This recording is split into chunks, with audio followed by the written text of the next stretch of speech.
Hello and welcome everybody to another episode of r/ProRevenge. My name's Ryan, the official host here on Reddit Voice, and I look forward to bringing you guys today's top stories. Before I do, I'd really appreciate it if you guys could hit that subscribe button as well as make sure you got notifications turned on. That way you could stay up to date with all the latest and the greatest. Destroy my relationship with my girlfriend? I will destroy your life. First, a little backstory. I'm a 24-year-old male with OCD who's somewhere in the middle of the autistic spectrum, so I had to deal with my fair share of crap and bad luck while I was a kid. I also can't read body language and can be extremely socially awkward, so needless to say, I didn't have much luck with women once I was old enough to start dating. I was only ever in one relationship while I was in college, and it ended so badly that I swore off dating completely for several years. However, once I got out of school and moved away from my home state to start a new job, I decided to try my luck again. I didn't have any real expectations of success, but you never know, right? So I made my account on an online dating site, and what do you know? I start talking to a sweet young woman who lives less than a mile from my apartment. Let's call her Jessica. We went on a date, and to my surprise, it went really well. Soon we began regularly dating, and I began to have very strong feelings for her. I even thought she might be the one. Maybe I was right. My revenge was not directed against her. I know there are a lot of stories about people getting back at cheating, manipulative exes, but this is not one of them. My revenge story is about my twin sister, Julie. Of the two of us, Julie was used to being the normal one, and early on in my life, she appointed herself as her brother's keeper. She looked out for me when we were kids and even protected me from bullies, but as we grew older and I became more independent, I didn't need her hovering over me as much as I once did. I was always grateful for everything she did for me, but I began to resent the fact that she kept treating me like I was perpetually 5 years old. Things got even worse once Julie was in college. For reasons she still refuses to share with anyone, she had a nervous breakdown, nearly flunked out, and graduated with a C average. She soon got a job in Texas that paid barely more than minimum wage, working under a boss she hated. I, on the other hand, excelled in school, graduated summa cum laude, and landed a cushy job with the federal government. I never tried to rub this in her face or make her feel bad about herself. More than anyone, I could sympathize with some of the issues she was having to deal with. But Julie began to act as though my accomplishments were an affront to the natural order of things. Growing up, I had always been the one who struggled, and she had been the one who succeeded. It had been that way for more than 20 years, but now things were different and she couldn't stand it. I never saw us as being in competition with each other, but she did, and my dear old sister always hated to lose. However, there was one competition where Julie had me beat, and that was in romance. She met and married her husband several years ago, and although I was happy for both of them, she began to rub it in my face when I returned home on vacation to visit my parents and relatives. Her jibes about my perpetual singularity really hurt, and when I confronted her and asked her to stop, she laughed and brushed me off. She became really passive-aggressive and spiteful when she thought she could get away with it, so it wasn't long before we fell out of touch. That was my mistake. Maybe if I'd tried to communicate with her more often, I'd have just realized how much her jealousy and spite had poisoned her. This continued until I met my girlfriend, and by the time I invited her to visit my family for the holidays, I was convinced that Jessica and I really had something good going. I was so excited for her to meet my parents and grandmother that I could barely sit still on the flight home. When we landed and got to the house, everyone received her warmly. I was certain this was going to be the best Christmas of my life. Julie was determined to make it the worst. Like I said earlier, I think she saw love as just another competition, one that she could smugly say she had beaten me at until now. So to her, Jessica was a threat of what was left of her old sibling hierarchy, which meant she had to go. At first, my Christmas vacation seemed like a dream come true. Everyone loved Jessica, and the two of us were having a fantastic time. We threw snowballs, went Christmas shopping, the whole 9 yards. Even Julie seemed to be acting nicer towards me. I felt as though I was on top of the world. But then, it all came crashing down. See, I have a personal laptop that I play games and stuff on,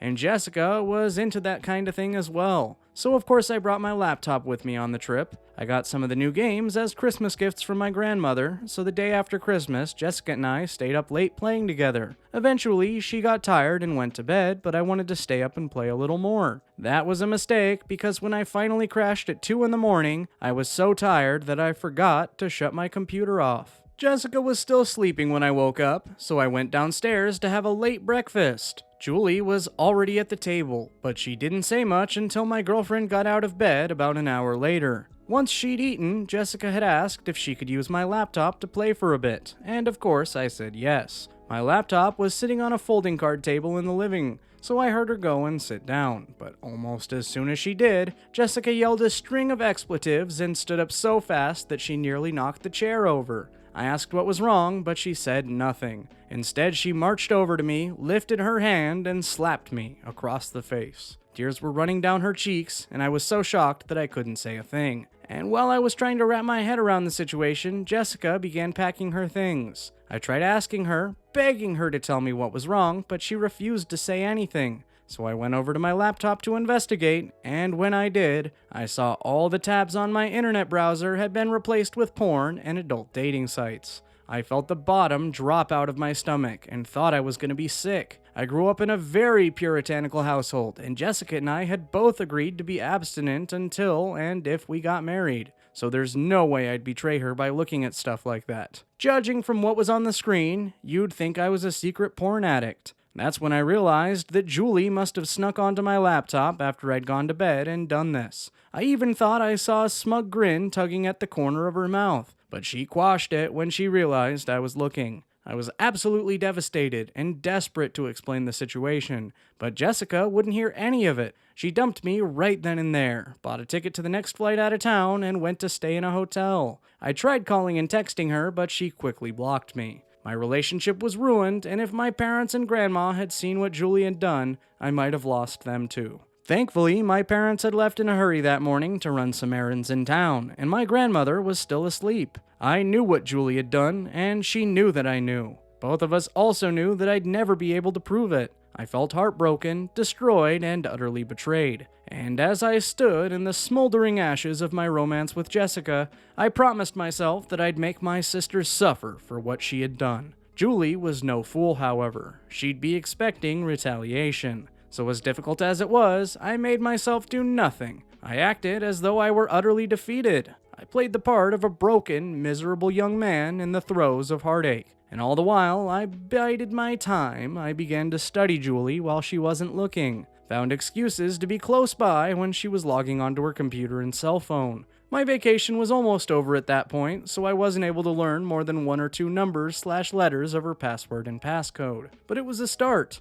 I knew that in time, Julie would let her guard down. When she did, I'd be ready. For the next year and a half, every time I went home to visit my family, I dedicated myself to learning a few more parts of her computer and cell phone password. Julie never seemed to change either of them, and I made sure not to breathe so much as a word to anyone of what happened with Jessica. Step by step, I pieced her login info together, 1 letter and number at a time, until finally, only a day before flying back home from my recent visit, I had everything I needed. I'd had a lot of time to think since Jessica left me about what I was going to do to Julie once I'd gotten into her phone and computer, and I didn't waste any time. That same night, when everyone else was asleep, I put on a pair of gloves, crept into Julie's room, and snagged her phone from beside her table. I then snuck down, sat down at the laptop, and logged into both. I'll never be able to describe the dark joy I felt as I saw her whole life laid bare at my fingertips. The few experimental searches on her laptop confirmed what I'd suspected.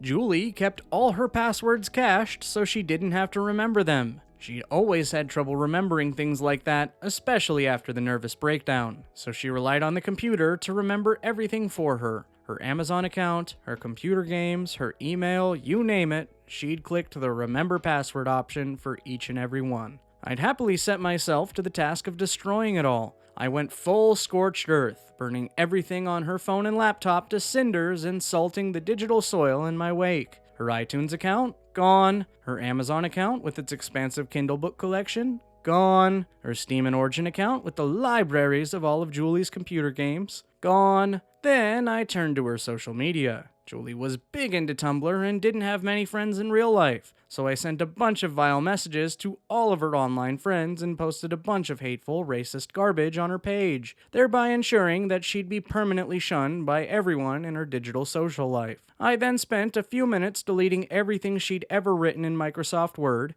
including all of the crappy short stories and fan fiction she'd written, cleared the recycle bin to ensure nothing could be recovered, and used her work email to send a vicious letter to Julie's boss, telling her exactly what Julie thought of her in the most colorful words I could think of. I made sure to cover my tracks and erase all traces of having sent it, then blocked the boss's email and her number from Julie's phone. When she returned to work, she'd be in for a nasty surprise. Finally, I changed the passcode she uses to unlock her phone and laptop just to rub salt in her wounds. By the time she was able to create new ones, it would be far, far too late. The only thing I didn't screw with was her bank account. Not that there was a whole lot in it, so I just took a moment to survey my work, nodded, and then crept back upstairs. Once I'd put Julie's phone back where I'd found it, I crawled into bed and slept like a baby. My flight left early the next morning, and although I wasn't there to personally witness the fallout, I had heard about it later, and it was glorious. Julie took her phone and laptop into Best Buy and the Apple Store to be looked at, and nearly had another nervous breakdown when she was finally able to log in and see what I had done. Julie's boss had fired her as soon as she returned to work, and from what I hear, she went out of her way to personally make sure my sister couldn't find work again. Her Tumblr friends all blocked her and wrote to all of their friends about what a terrible person she was. And when she logged back in, she discovered that she was now a complete pariah on the site. She was soon forced to move in with her husband, whom she's now completely dependent on. She's now an unemployed, stay-at-home wife as a result of what I've done to her,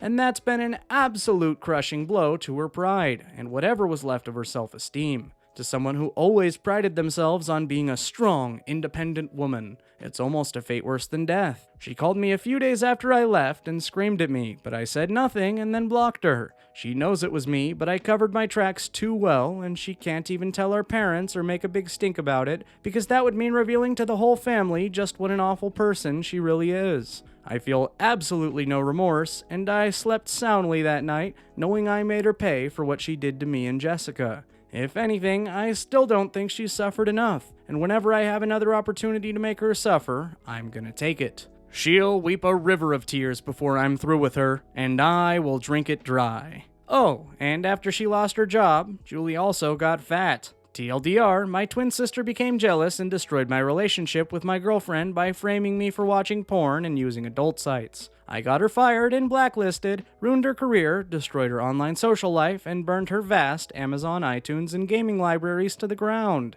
I left almost nothing standing as she's unable to do anything about it. Edit. Some are asking why I didn't use my sister's phone to contact Jessica and tell her everything. For a moment, I considered doing that, but it's been more than a year since Jessica and I have spoken, and honestly, the more I thought about it, the more I realized we couldn't get back together even if both of us wanted to. Jessica wasn't willing to believe me and listen to me when I needed her most. What would happen if we got back together and I needed her to back me up again? And to be honest, I didn't do what I did to get back together with Jessica. My relationship with her is beyond repairing. I did it to even the scales and make my sister suffer. No more, no less. I guess what I'm trying to say is, I'm not angry with Jessica the way I am with my sister. But too much water has gone under the bridge and too much time has passed for the two of us to get back together now. That ship has sailed.